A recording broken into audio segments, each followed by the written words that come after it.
हिताधिकारी सुभद्रा सहायता पाइबा लक्ष्य एजाए पूरा होइनी। इकेवाईसी ओ डीबीटी एनेबल नहेबा कारणरू 2.5 लक्ष योग्य हिताधिकारी आकाउंट को आसी पारिनी टंका।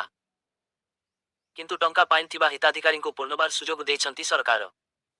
आउ कहिछंती टंका पाइबाकू हेले बैंक आसी अकाउंट ठीक करिबाकू हेबो। सुभद्रा योजना रे एबे सुद्धा 98 लक्ष महिला सहायता मिलिछि।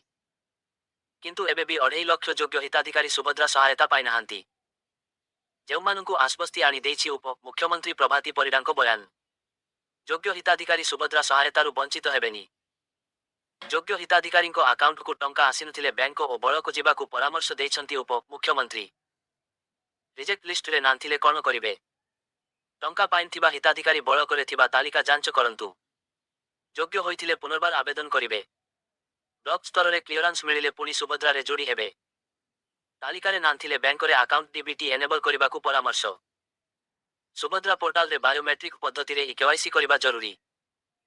सुभद्रा पोर्टाल रे केवाईसी करिनथिबारु योग्य थिले मध्य हिताधिकारी अकाउंट को टंका आसी नथिला।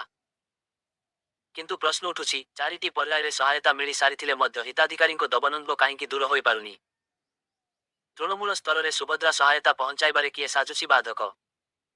बारंबार काहींकि हिताधिकारी बैंक और ब्लॉक ऑफिस दौड़िबे?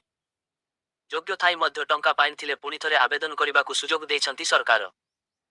समस्त प्रक्रिया शेष हेबा परे मार्च 8 तारिख सुद्धा प्रथम किस्ती और 8 तारिख रे द्वितीय किस्ती टंका मिलिबो।